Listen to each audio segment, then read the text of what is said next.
Tenemos la palabra de Dios que nos enseña acerca de las bendiciones que el Señor promete y las condiciones que debemos seguir para vencer en nuestra batalla espiritual. Gracias por acompañarnos. A continuación, el pastor Alfredo Ortiz estará compartiéndonos la segunda parte del tema Batalla Espiritual. Tenga su Biblia abierta en el libro de Josué, capítulo 1, versículo 8. Allí estaremos aprendiendo. Lucha espiritual.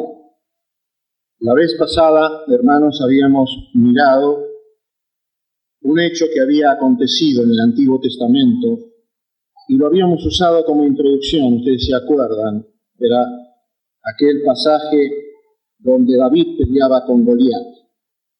Y allí decíamos de que todos seguramente conocemos ese pasaje, conocemos la enseñanza, pero había una pregunta que teníamos que responder, y era, ¿por qué David venció a Goliat? Habíamos mirado y habíamos visto de que unos podían decir, bueno, porque David puso toda su confianza en Dios, y es cierto, pero habíamos visto de que nos quedábamos cortos con esa apreciación. Nosotros tenemos que entender, cuando miramos el pasaje justamente de Samuel, 1 Samuel capítulo 17, por lo que David relata, de que él era un hombre tremendamente espiritual. Y porque era un hombre tremendamente espiritual, podía dar un paso en la lucha espiritual. Es decir, que nosotros veíamos que aparte de la fe que tenía David en el Señor, él sabía que se estaba moviendo detrás de aquel ejército visible filisteo y de aquel ejército hebreo y detrás de Goliat y detrás de Saúl, fuerzas que no se ven. Es lo que estaba diciendo Pablo cuando escribía a los Efesios, porque no tenemos lucha contra carne y sangre, sino contra principados, contra potestades, contra gobernadores de las tinieblas de este siglo, contra huestes espirituales de maldad en las regiones celestes. Es decir, que Pablo ahí lo que nos está diciendo concretamente, hay una lucha, y no es una lucha que encierra a algunos creyentes, es una lucha que se da en todo creyente. Pero lo que decía Pablo también allí en la carta a los Efesios, es que no era una lucha que se daba contra alguien que es como nosotros, contra sangre y carne. Las luchas, hermanos, se dan en lo que se ve y también en lo que no se ve. Y habíamos visto que era muy bueno recordar que en la misma carta a los Efesios, Pablo habla 2 veces de estas huestes. Una vez en las huestes espirituales de maldad, en el capítulo 6. Pero también nos dice de que Dios gobierna sobre todo principado y que la iglesia es testimonio de todas estas cosas. Es decir, que lo que está explicando Pablo es que hay un ejército que mueve Satanás, pero también hay un ejército que mueve Dios. Y esto muchas veces nosotros, como creyentes, vemos que al no tener realmente una comprensión exacta de lo que Pablo está enseñando, creemos que podemos nosotros solucionar muchas veces los problemas nosotros con nuestra fuerza. Y habíamos visto que había 2 clases de creyentes. Aquellos creyentes incrédulos, que creían que realmente todo se daba en una lucha con aquello que se veía. Aquellos que pueden muchas veces manifestar estos creyentes, hermanos nuestros también, que creen que toda la lucha que aparece es la lucha con lo que se ve. Y también aparecían aquellos que eran crédulos, decíamos. Aquellos creyentes que creen que gritándole al oído a Satanás, Satanás sale corriendo porque les tiene miedo. Y ninguna de las 2 cosas son reales. Lo real es lo que dice Pablo, lo que enseña Pablo. Ahora, cuando uno mira a Pablo, uno puede creer que esto es un hecho que aparece en el Nuevo Testamento. Y habíamos visto de que esto no era así. ¿Por qué? Porque muchas veces, hermanos, nosotros vemos que en el Antiguo Testamento se descorre el velo y nosotros podíamos mirar hechos muy realmente enseñadores de lo que nosotros podemos estar diciendo. Ahí ya veíamos el hecho de Eliseo, cuando Eliseo estaba rodeado por aquel rey en Samaria. Y ahí habíamos visto que se había levantado el criado, y el criado cuando se levantó dijo, bueno, ¿ahora qué hacemos, Señor? Porque estamos rodeados. Habíamos visto este hecho, y ahí habíamos visto la respuesta de Eliseo. Eliseo le decía, no te preocupes porque son más los que están con nosotros que los que están con ellos. Ahora habíamos visto que también esto es algo que muchas veces a nosotros no nos alcanza. Porque muchas veces, hermanos, cuando nosotros estamos pasando por dificultades, las promesas de Dios es como que parece que no nos alcanzan. Es decir, estamos en la aflicción, estamos en la tribulación, conocemos la promesa de Dios, quizás hay algún hermano que nos alcanza un pasaje que realmente nos hace consolar porque vemos el poder de Dios, pero tampoco no nos alcanza. Habíamos visto ahí que había en Babilonia un rey, Nabucodonosor, y había 3 siervos de Dios, Sadrach, Mesach y Abednego. Y habíamos visto cómo aquellos 3 siervos de Dios habían sido tirados en un horno que había sido calentado 7 veces. ¿Por qué? Porque no se habían postrado frente a aquello que era realmente el paganismo de aquel rey pagano. Cuando veíamos la escena, veíamos una escena realmente extraordinaria, porque aquellos hombres que habían sido tirados en el fuego habían sido maniatados, y aquí aparecían dentro del horno, sueltos, libres, caminando, sin que sufriesen ningún daño.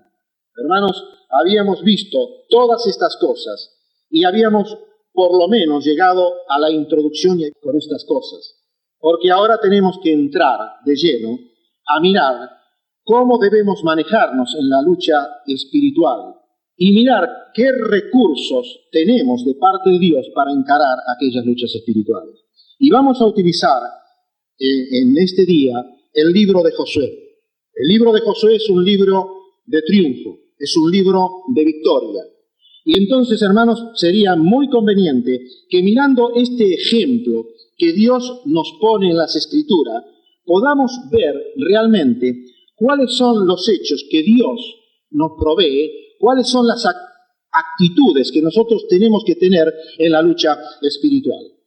Ahí en Josué, capítulo 1, leemos en el versículo 2, mi siervo Moisés ha muerto. Ahora levántate y pasa este Jordán tú y todo este pueblo a la tierra que yo les doy a los hijos de Israel. Ahora, hermanos, cuando Moisés muere, aquí Dios tiene que levantar a alguien que lo suceda. Nosotros podemos mirar realmente históricamente cómo estaba esta situación de aquel pueblo hebreo. ¿Qué era el objetivo del pueblo de Israel? El objetivo del pueblo de Israel después de salir de Egipto era llegar a la tierra prometida. Ahora allí estaba frente a la tierra prometida. Era primavera, el río Jordán estaba desbordado y era el que le marcaba un límite.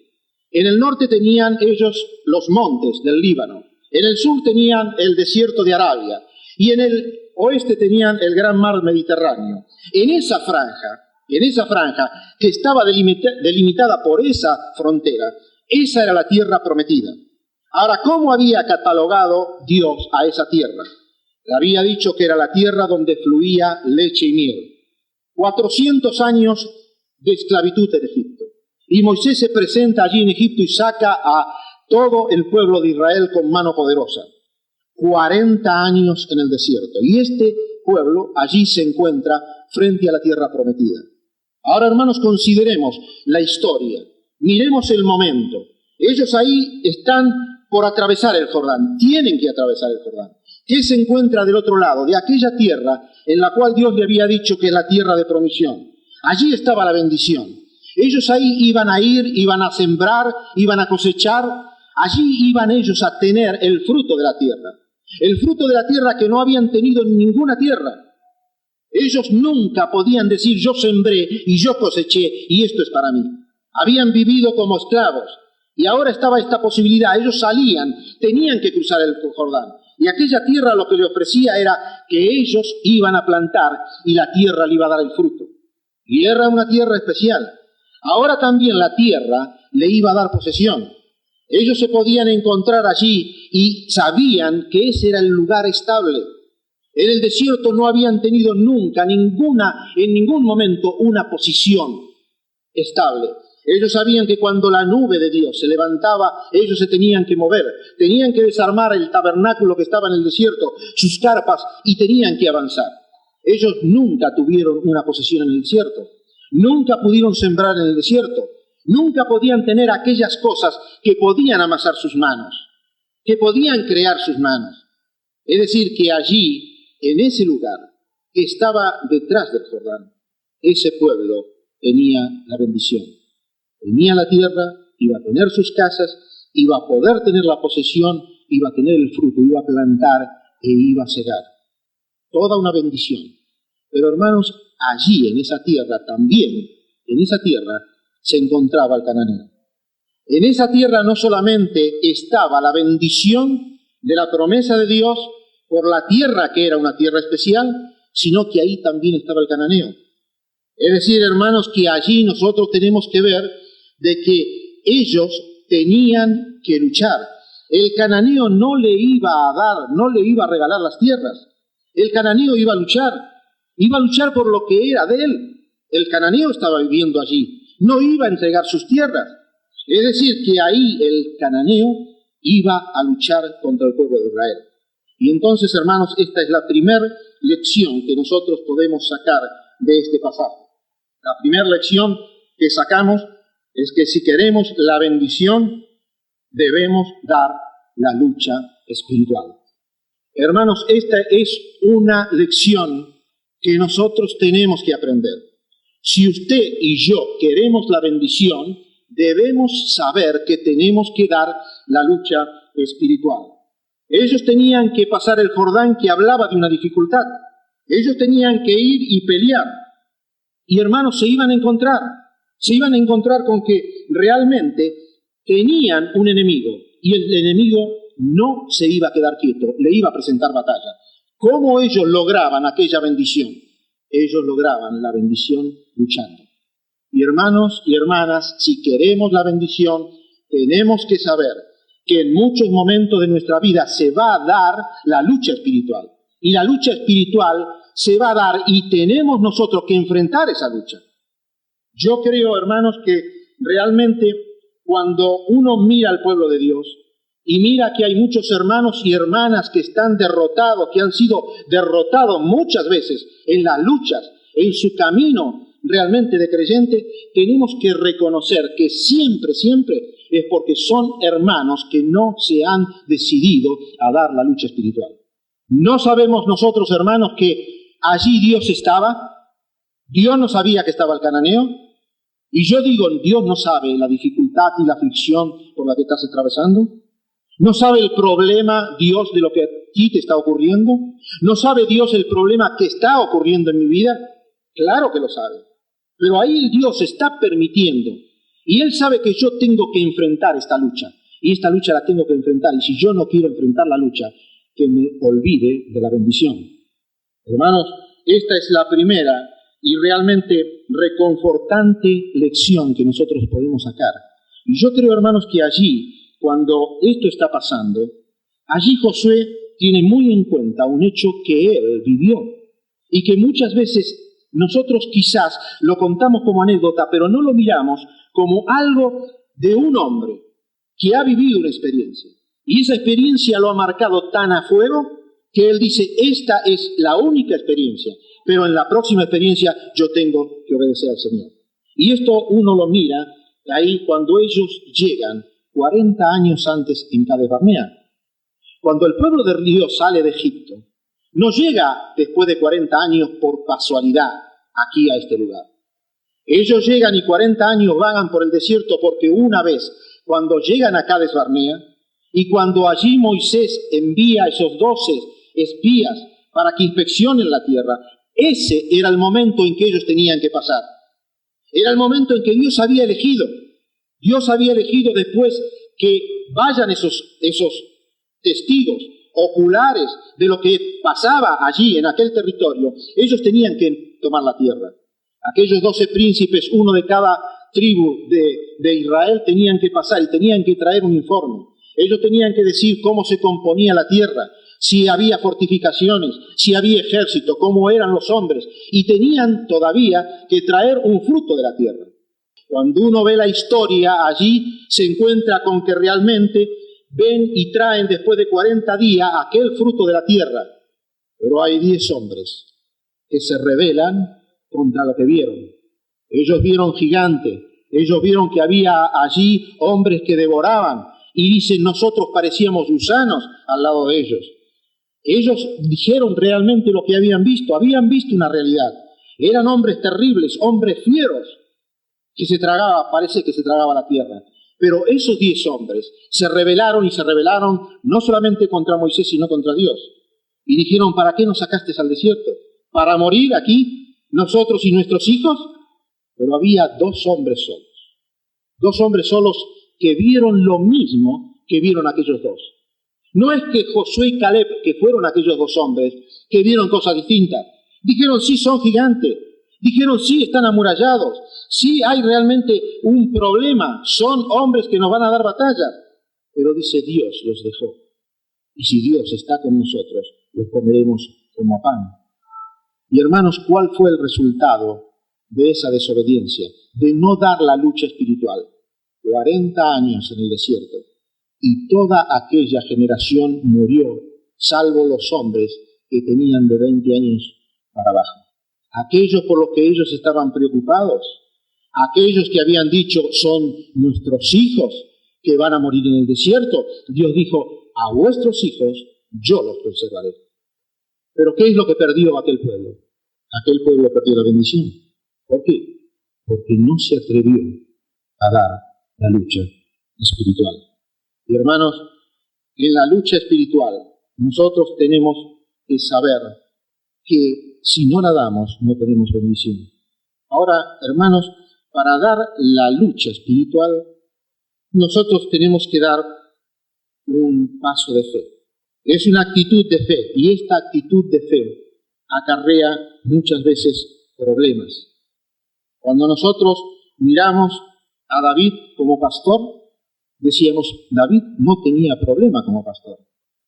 Pero una vez David va al frente de batalla y él se mezcla en la lucha espiritual con Goliat. Y nosotros decíamos, ¿por qué? Porque David se mezcló. ¿Es que acaso David no estaba bien con las ovejas? Claro que estaba bien. No tenía ningún problema. Sin embargo, el que él dé ese paso de fe le acarrió un problema. Tenía que enfrentarse con Goliat. Pero hermanos, después de Goliat estaba la bendición. Y él se atrevió. Cuando uno mira a Daniel en Babilonia, en Daniel capítulo 6, él tenía todo. Daniel tenía todo. Cuando uno lo mira a Daniel allí, ve que está puesto en un lugar de preeminencia. Ve que Daniel está puesto en un lugar que realmente todos, salvos aquel rey, todos le tenían que obedecer. Y yo digo, no, realmente, Daniel no estaba bien. Claro que estaba bien. Pero ahí sale el rey Darío y firma un edicto. Daniel capítulo 6, versículo 7 y versículo 8. Y ese edicto se firma. Y dice en el versículo 10, cuando Daniel supo que el edicto había sido firmado, entró en su casa y abiertas las ventanas de su cámara que daban hacia Jerusalén, se arrodillaba 3 veces al día y oraba y daba gracias a Dios como lo solía hacer antes. Hermanos, aquí hay algo que es muy interesante. Fíjense en el acto de fe, esa actitud de fe, ese paso de dar la lucha espiritual. Dice que cuando Daniel se enteró, supo que el edicto había sido firmado. ¿Y cuál era el edicto? De que nadie se podía arrodillar invocando otro Dios que al rey. Y cuando dice que Daniel supo de ese edicto que se firmó, él fue a su casa. Y abiertas las ventanas, se arrodillaba 3 veces al día y oraba como lo solía hacer antes. Yo digo una cosa, ¿no podía Daniel cerrar las ventanas? ¿No estaba bien Daniel? Daniel tenía todo. Pero Daniel se había dado cuenta de que si él no daba la lucha espiritual, él iba a quedar en aquel pueblo sin la bendición de Dios. Sin embargo, él sabía que tenía que dar esa lucha. Y él dio esa lucha, dio ese paso de fe, no cerró la ventana. Como David tampoco se rehusó a pelear con Goliat cuando nadie quería pelear con Goliat. Dieron ese paso de fe. ¿Por qué? Porque ellos sabían que realmente detrás de las cosas había un Dios poderoso, al cual ellos le tenían que rendir cuenta. Y él podía decirle allí, cuando él lo tira al pozo de los leones, dice: mi Dios envió su ángel, el cual cerró la boca de los leones, para que no me hicieran daño, porque ante él, ante Dios, fui hallado inocente, y aún delante de ti, oh rey, yo no he hecho nada malo. Hermanos, ¿se dieron cuenta? Era un hombre que podía decir delante de ti, oh rey, yo no he hecho nada malo. Yo no he hecho nada malo. Y también sabía por plena convicción que Dios no le podía objetar absolutamente nada. Es por eso que él no cerró la ventana. Y hermanos, nosotros tenemos que saber que allí también estaba Dios. Y también Dios está aquí. Y también Dios está en tu vida y en mi vida, cuando nosotros tenemos que dar ese paso de fe. Muchas veces se nos presentan dificultades y tenemos que dar ese paso de fe. ¿Y cómo es que damos ese paso de fe? ¿Cómo vamos a poder dar ese paso de fe? Sabiendo de que Dios sabe lo que nos está pasando. Pero ahí había un problema de actitud frente a Dios y frente a los hombres. Y hermanos, cuando muchas veces nosotros no damos la lucha espiritual, es porque no podemos conseguir tener en alto nuestro testimonio delante de Dios y delante de los hombres. Muchas veces, cuando tenemos que dar la lucha espiritual, es cuando nosotros vemos realmente que nuestra actitud frente a Dios y frente a los hombres no puede ser sostenida con las ventanas abiertas. ¿Se entiende lo que digo, hermanos? ¿Se entiende? Hay que dar el paso de fe, teniendo limpia conciencia delante de Dios y delante de los hombres. Ahora, hermanos, cuando nosotros vemos que lo tira el foso de los leones y que él sale, vemos que el rey se alegró en gran manera a causa de él. Hay muchos creyentes que no están involucrados, hermanos, en ninguna lucha espiritual, porque ellos rehuyen la lucha espiritual. Hay muchos ministerios, hermanos, hay muchos ministerios, y cada uno de nosotros tenemos que involucrarnos en un ministerio. Hay lugar para cada creyente, para cada hijo de Dios en la obra del Señor. Pero tenemos que saber que el ministerio trae estos conflictos. Cualquiera que se involucre en un ministerio tiene que esperar enseguida tener una lucha espiritual. El cristiano que cree que no va a tener problemas en su vida es un futuro derrotado. Ahora, hermanos, la segunda lección que sacamos compartiendo el libro de Josué es que Dios en la lucha espiritual se compromete con nosotros. Versículo 5. Como estuve con Moisés, estaré contigo. No te dejaré ni te desampararé. Primeramente él le había dicho a Josué: mi siervo Moisés ha muerto. Mi siervo Moisés ha muerto. Pero enseguida le dice: pero como estuve con Moisés, estaré contigo. No te dejaré ni te desampararé. ¿Qué era lo que Dios le estaba diciendo a Josué?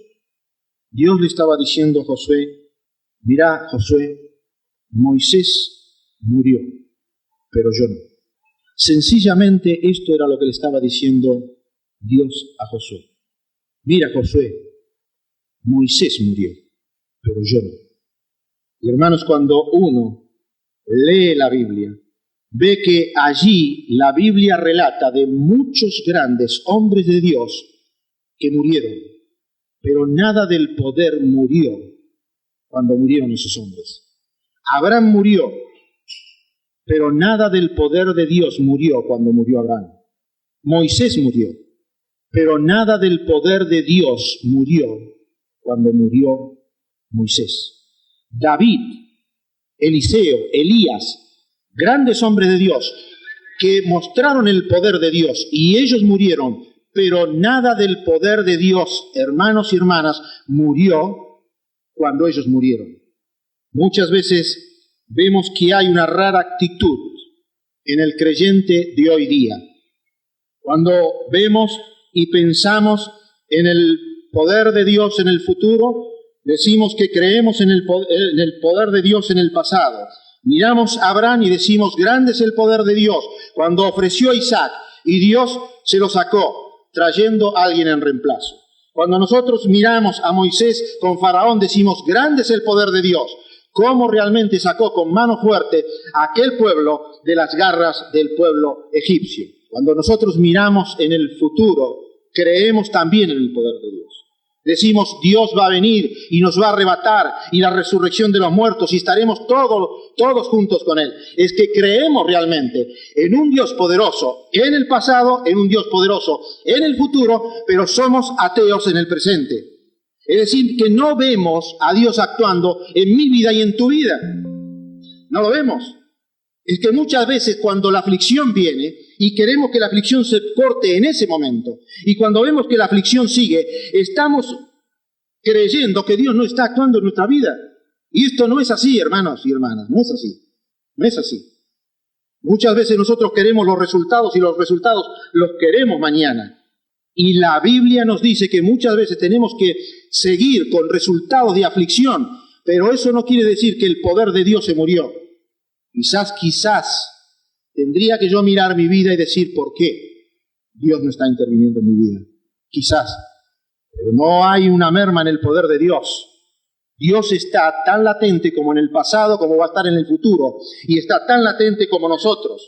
Allí cuando nosotros miramos, hermanos, a Moisés, allí en el desierto, vemos que realmente Moisés es un siervo que se identifica con Dios. Cuando uno lee aquel camino en que tiene que atravesar después de salir de Egipto, uno ve claramente cómo el pueblo de Dios se manejaba a través de Moisés. Allí lo vemos muchas veces a Moisés intercediendo por el pueblo de Dios, pero era el pueblo de Dios que le pedía que Moisés intercediese. ¿Por qué? Porque no había ninguna duda que para aquel pueblo la identificación de Moisés con Dios y de Dios con Moisés era plena, era una garantía. Es por eso que confiaban en que Moisés oraba y Dios realmente lo tenía en cuenta. Cuando él baja del monte Sinaí con las tablas y tiene que romper las tablas porque aquel pueblo se había prostituido, Dios le dice, apártate de este pueblo porque lo voy a consumir. Y él dice, no, si vas a traer a este pueblo, también tráeme a mí con ellos. Era la intercesión de Moisés por aquel pueblo. Había tenido la promesa de Dios de que Dios le iba a levantar de él un pueblo mucho más numeroso y seguramente más fiel. Sin embargo, Moisés ora por ese pueblo. Es por eso que ese pueblo sabía muy bien, y Josué sabía muy bien, cuando Dios le estaba diciendo, como estuve con Moisés, estaré contigo. Porque ellos no tenían ninguna duda de que había una afinidad, de que había una identificación tan grande. Como estuve con Moisés, quiere decirle Dios, de la misma manera, estaré contigo, presencia divina, no te dejaré ni te desampararé, cuidado divino. Hermanos, cada uno de nosotros podemos experimentar las palabras que experimentó Josué allí, frente al Jordán. Cada uno de nosotros podemos saber en realidad que la palabra que fue para Josué puede ser para nosotros también. Así como estuve con Josué, estaré contigo. En nuestra experiencia personal, muchas veces, aún en las aflicciones y aún en las mismas miserias nuestras, nosotros podemos saber que Dios fue fiel. Y si hemos salido de lugares que eran muy difíciles salir, fue pura y exclusivamente por la promesa de Dios. No te dejaré, ni te desampararé. Cuando está hablando Jesucristo en Juan capítulo 17 y versículo 23, le dice al Padre, yo en ellos y tú en mí, para que sean perfectos en unidad, para que el mundo conozca que tú me enviaste y que los has amado a ellos, como también a mí me has amado. Hermanos, el mismo amor, la misma intensidad del amor de Dios en la antigüedad con los siervos de Dios es la misma intensidad con que Dios nos ama. Cuando uno mira a los discípulos, ahí en Juan capítulo 13 dice que Él los amó hasta el fin. Así como había amado a los suyos que estaban en el mundo, los amó hasta el fin. Y uno dice, ¿cómo amó a Pedro? ¿Cómo amó a Juan? ¿Cómo amó a Mateo? Y uno puede pasar la lista de todos los discípulos y dice, los amó hasta el fin. El mismo amor que tenía Él por esos discípulos es el mismo amor que te tiene a ti y que me tiene a mí. Y eso es lo consolador. Lo consolador es saber que en la lucha espiritual, por más que la aflicción venga, Dios se compromete con nosotros. Y cuando habla en Juan capítulo 10, versículo 27 al 29, dice, mis ovejas oyen mi voz, y yo las conozco y me siguen, y yo les doy vida eterna, y no perecerán jamás. Ni nadie las arrebatará de mi mano. Mi Padre que me las dio es mayor que todos, y nadie las puede arrebatar de la mano de mi Padre. Hermanos, estamos en las manos del Padre y en las manos del Hijo. Y nadie nos arrebatará. Tenemos que dar la lucha espiritual. ¿Por qué? Porque no solamente es un signo de bendición, sino que Dios se compromete con nosotros. La tercera lección que sacamos, hermanos, es que en la lucha espiritual Dios nos asegura la victoria. Desde el capítulo 3 al capítulo 6, nosotros vemos que hay un canto de victoria. Yo os he entregado, como lo había dicho a Moisés, todo lugar que pisare la planta de tus pies. Nadie te podrá hacer frente en todos los días de tu vida. Tú repartirás a este pueblo por heredad la tierra de la cual juré a sus padres que la daría a ellos. Desde el versículo 3, hermanos, al versículo 6 hay un canto de victoria. La lucha todavía no había comenzado. Israel no había pasado el Jordán. Y Dios le estaba diciendo, vos vas a vencer. Yo he entregado, como había dicho a Moisés, todo lugar que pisare la planta de vuestros pies. Nadie te podrá hacer frente en todos los días de tu vida. Tú repartirás a este pueblo por heredad la tierra de la cual juré a sus padres que la daría a ellos. Hermanos, acá lo que le estaba diciendo Dios a Josué es, no empezaste la batalla, pero yo te doy la victoria. Y hermanos, muchas veces nosotros todavía no estamos ni preparados para la batalla, pero Dios nos está asegurando la victoria. Y hermanos, cuando uno mira en el Nuevo Testamento, Pablo dice en Romanos capítulo 8, antes en todas estas cosas somos más que vencedores por medio de aquel que nos amó. Es decir, que Pablo toma aquella experiencia del Dios del pasado, que intervenía con poder, que aseguraba la victoria, y él, frente a las aflicciones que vivía, frente a todas las cosas que podía Pablo mirar como el Calvario, como la cárcel, como el ser perseguido, como el querer ser matado, él podía decir, pero antes en todas estas cosas somos más que vencedores por medio de aquel que nos amó. Porque Pablo tenía muy en cuenta de que él tenía que librar esta lucha espiritual, que no era una lucha contra carne y sangre, que era contra lo que no se ve, pero que Dios no solamente le iba a dar la bendición, no solamente Dios se iba a comprometer con él, sino que Dios le iba a dar la victoria. Y cuando uno lee en 1 Juan capítulo 5 y versículo 4 dice, todo lo que es nacido de Dios, ¿cómo dice? Vence al mundo. Es decir, que hermanos, cuando nosotros miramos el Antiguo Testamento y miramos el Nuevo Testamento, nos damos cuenta que hay en los grandes siervos de Dios que se dieron cuenta de que el estar comprometidos con Dios nos lleva inevitablemente a una batalla y que esa batalla la tenemos que dar. Ellos sabían perfectamente que dando esa batalla ellos podían tener no solamente la bendición, sino que Dios se había comprometido con ellos y Dios le aseguraba la victoria. Ahora, hermanos, cuando uno mira el Antiguo Testamento y cuando mira a Josué y mira a Moisés, uno puede decir, pero, es decir, cuando yo veo que le promete, le dice, yo os he entregado, como había dicho Moisés, todo lugar que pisare la planta de tus pies, nadie te podrá hacer frente en todos los días de tu vida. Tú repartirás este pueblo por heredad. Y veía que allí Moisés era un hombre vencedor, pero que Josué realmente había fracasado y había tenido pérdidas. Y entonces dice, pero es que no dijo Dios, yo te daré la victoria. Así como estuve con Moisés, estaré contigo. Y uno piensa así, ¿cómo es posible de que Moisés era un hombre vencedor y Josué tenía muchas veces derrota? Cuando uno mira en la lucha espiritual que se produce en el creyente en el día de hoy, en tu vida y en mi vida, ve que también está la promesa. Antes en todas estas cosas somos más que vencedores, porque todo lo que es nacido de Dios vence al mundo. Y sin embargo muchas veces salimos derrotados. Y entonces la pregunta es ¿por qué? Es por qué si Dios me promete la victoria, si Dios me ha prometido que Él va a estar conmigo, si Dios me promete que en la lucha espiritual tengo que meterme porque ahí voy a conseguir la bendición, ¿por qué salgo derrotado? ¿Saben por qué, hermanos, salimos derrotados? Porque esto nos lleva a la cuarta lección del libro de Josué en la lucha espiritual. La cuarta lección que nosotros sacamos, hermanos, es que Dios nos dice que en la lucha espiritual, cuando la hagamos, vamos a tener bendición. Que Dios se compromete con nosotros y que Dios nos asegura la victoria. Pero también en la lucha espiritual Dios pone condiciones. Dios pone condiciones. Cuando uno mira la Biblia, uno ve muchas promesas. Y con cada promesa hay una condición. Muchas veces nosotros miramos la promesa y queremos tomarnos de la promesa sin darnos cuenta de que hay una condición. Y queremos que la promesa venga pasando por arriba la condición.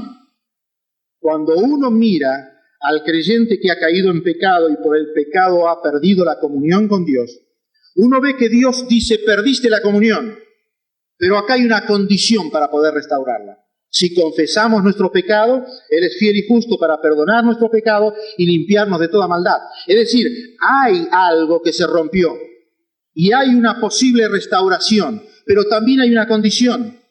No podemos ser restaurados, no podemos tener la comunión otra vez con el Señor si no atendemos a la condición. Si nosotros pasamos por el alto de que si no confesamos nuestros pecados, Él nos va a perdonar, Él no nos va a perdonar. Él no nos va a perdonar. Y no va a haber restauración. Es decir, que junto con la promesa, junto con aquella promesa bendita, está la condición. Y hermanos, nosotros sabemos que tenemos la bendición en la lucha espiritual, que Dios se compromete con nosotros, que Dios nos asegura la victoria. Pero todo esto en base a que Dios también nos dice en la lucha espiritual, para que la puedas dar, para que yo pueda comprometerme contigo y para que yo te pueda dar la victoria, aquí están mis condiciones. Estas son mis condiciones. Versículo 8. Nunca se apartará de tu boca este libro de la ley, sino que de día y de noche meditarás en él para que guardes y hagas conforme a lo que en él está escrito, porque entonces harás prosperar tu camino. La palabra más importante de aquí es porque entonces. Esa es la palabra más importante. Cuando uno mira la promesa y mira lo que él espera, lo que no tiene que olvidar nunca es esta palabra, porque entonces. Porque entonces.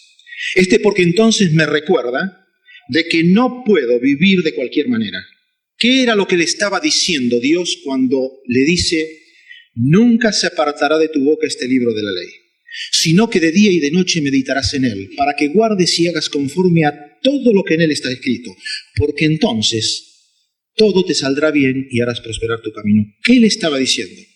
Había 5 cosas, 5 condiciones que Dios ponía en este gran versículo 8 del capítulo 1 de Josué. En primer lugar, lo que Dios le estaba diciendo, ¿qué es lo que estás hablando? Nunca se apartará de tu boca lo que hablas. ¿Qué es lo que estás hablando? Cuando nosotros, hermanos, nos vamos de aquí y nos ha gustado algo de lo que hemos meditado, podemos agarrar nuestras Biblias, sentarnos, agarrar y mirar otra vez el libro de Josué y meditar en todas estas cosas. Nosotros lo podemos hacer. Pero en el tiempo de Josué esto no se podía hacer. La ley la daba el sacerdote en aquel tabernáculo que estaba portátil. Es decir, que cuando el sacerdote daba la ley, ellos tenían que empezar a repetir.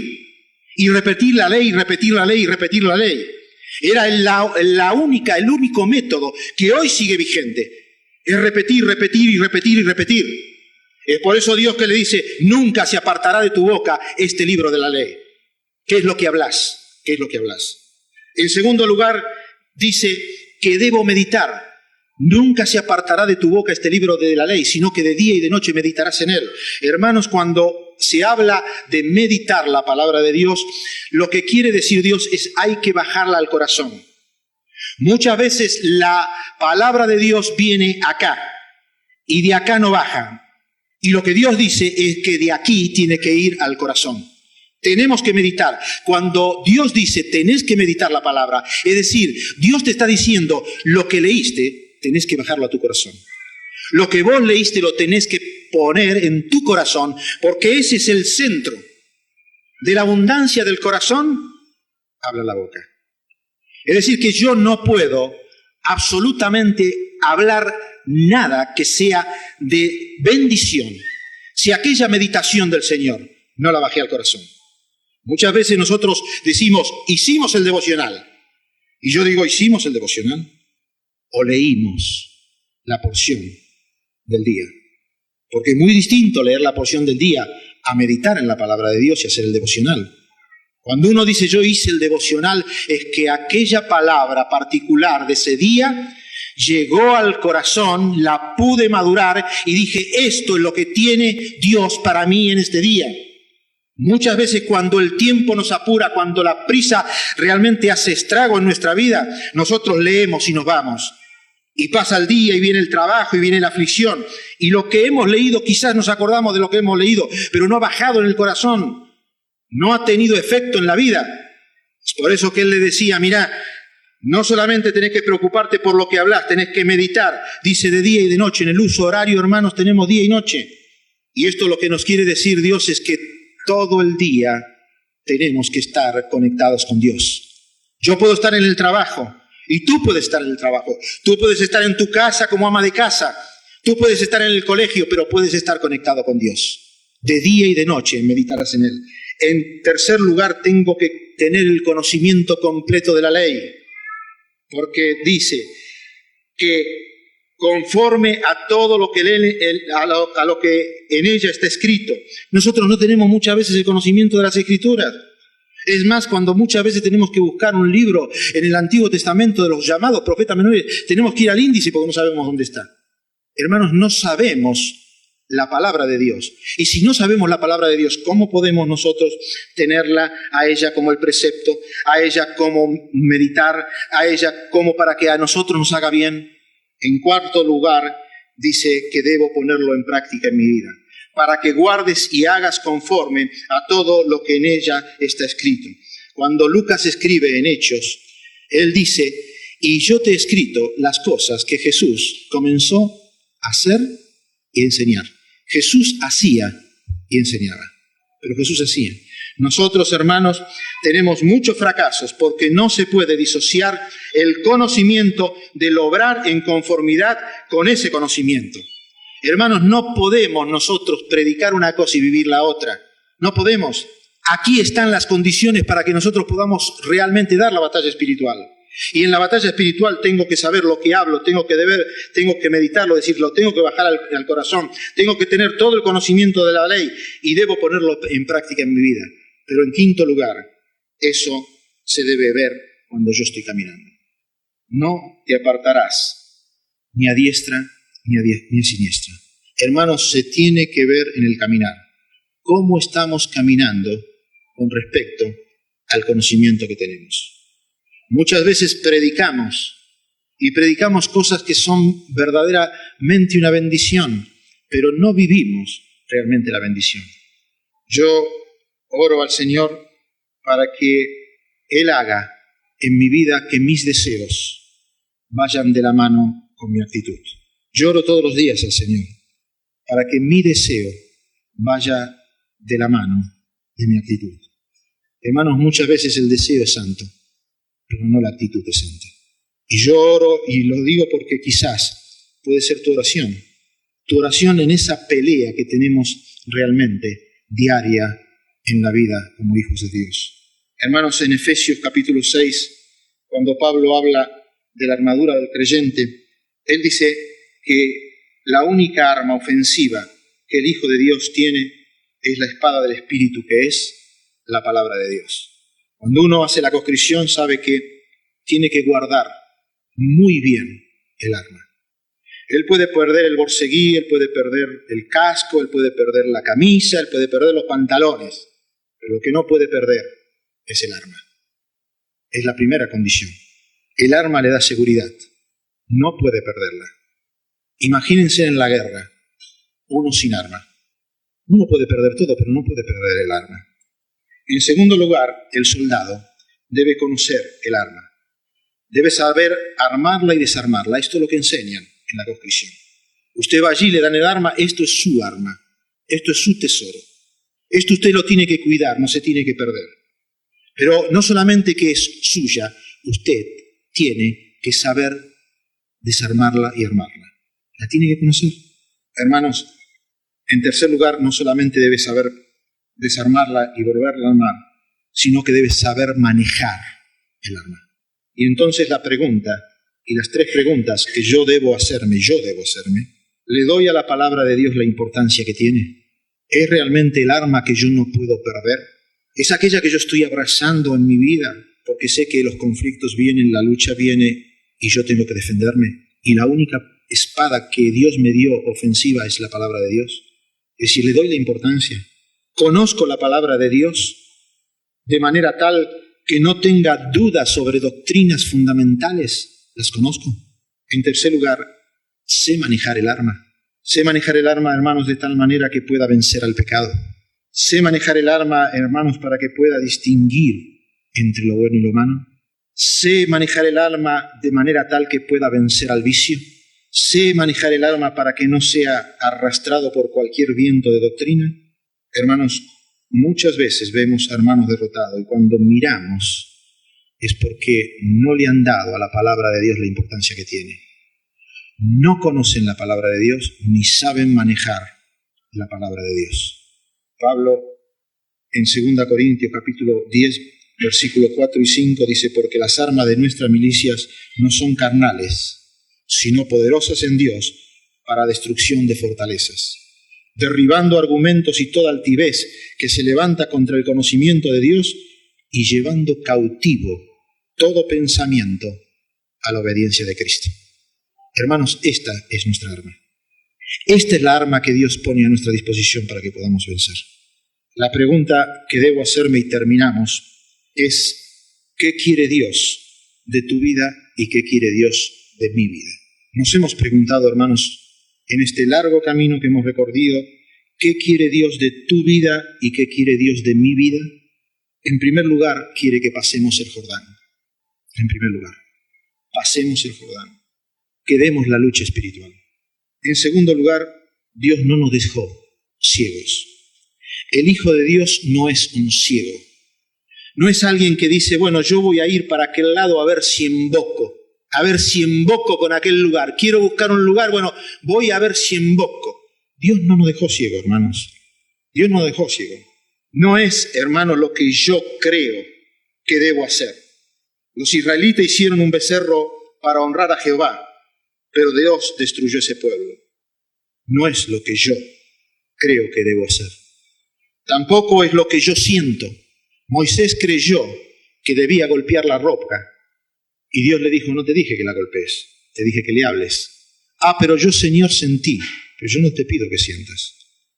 Hermanos, no es lo que yo siento, ni es yo lo que creo que debo hacer. Pero en tercer lugar, no es tampoco lo que a mí me parece que es bueno. Cuando uno ve a Saúl allí, le pareció bueno no matar a los amalecitas. Dios le había dicho que lo tenía que matar. Y a él le pareció que no había. No era bueno. Él habrá pensado: no hay que ser tan malo en la vida. Si en ese momento hubiesen existido la ONU, ¿no?, o los derechos humanos, lo hubiesen condecorado a Saúl. Mirá qué bueno que es. Dios le quitó el reino. Es decir que, hermanos, no es lo que yo siento, no es lo que yo creo que debo hacer, no es lo que a mí me parece que es bueno. Isaías dice en el capítulo 8, versículo 20: a la ley y el testimonio, y si no, no les ha amanecido. ¿Qué estaba diciendo Isaías? Isaías estaba diciendo que había un pueblo que no le había amanecido. Ustedes saben lo que es no amanecer. Uno está en penumbra. Uno choca con todas las cosas. Cuando yo me levanto de la cama, digan que sé por dónde tengo que ir, porque ya hice tantas veces ese viaje, ¿no? Pero está todo oscuro. Si a mí me largan en un lugar oscuro y usted también, usted choca. Pero usted ve realmente cuando empieza a amanecer. ¿Cómo ve todas las cosas tan claras? Bueno, Isaías dice que había hombres israelitas que no les había amanecido. Y hermanos, nosotros podemos decir que hay cristianos a los cuales todavía no les ha amanecido. Ahora, ¿qué hizo Josué? ¿Qué hizo Josué? Josué, yo creo, hermanos, que tenía la llave del éxito. Cuando uno mira a los grandes hombres de Dios, cuando uno mira a Abraham, ve que ahí pone a Sara como hermana por miedo del rey. Y uno dice, esto es lo que cayó, esto es lo que hizo mal. Cuando uno mira a David, ve el fracaso con Betsabé.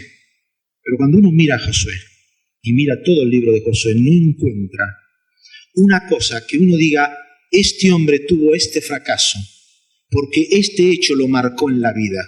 Él, al contrario, él cuando termina su carta, él le dice a todo Israel frente a frente, digan ustedes lo que van a hacer, qué van a escoger hoy, pero yo y mi casa serviremos a Jehová. Ahora, ¿cuál era, hermanos? ¿Cuál era la condición? Es que Josué tenía la llave del éxito. ¿Y saben cuál es? La obediencia.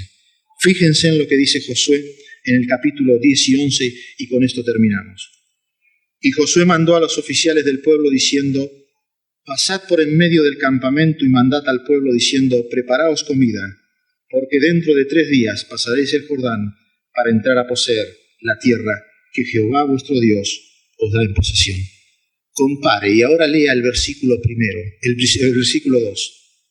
Mi siervo Moisés ha muerto. Ahora pues levántate y pasa este Jordán, tú y todo este pueblo, a la tierra que yo les doy a los hijos de Israel. Versículo 10. Y Josué mandó a los oficiales del pueblo diciendo, pasad por en medio del campamento y decid. Dios le había dicho lo que tenía que hacer, y Josué lo hizo.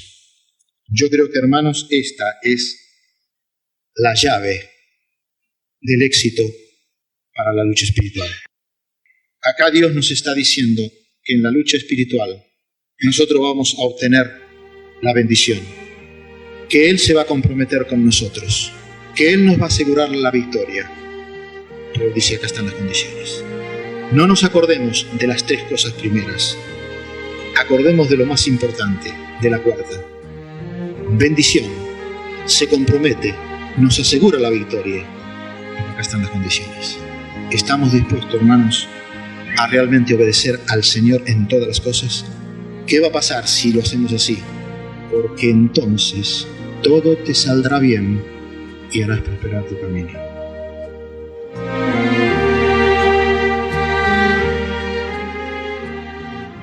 Debemos librar nuestras batallas confiando en el Señor, obedeciendo sus mandamientos. Sabemos que la obediencia es clave para alcanzar la victoria. Recuerda, el Señor nos bendice a través de esas pruebas, de esas batallas. Él se compromete a acompañarnos y promete darnos la victoria, pero debemos seguir sus instrucciones. Damos gracias al pastor Alfredo Ortiz por estas enseñanzas. Gracias también a usted por habernos acompañado aquí en Desde el Púlpito. Desde el Púlpito es una producción de BBN.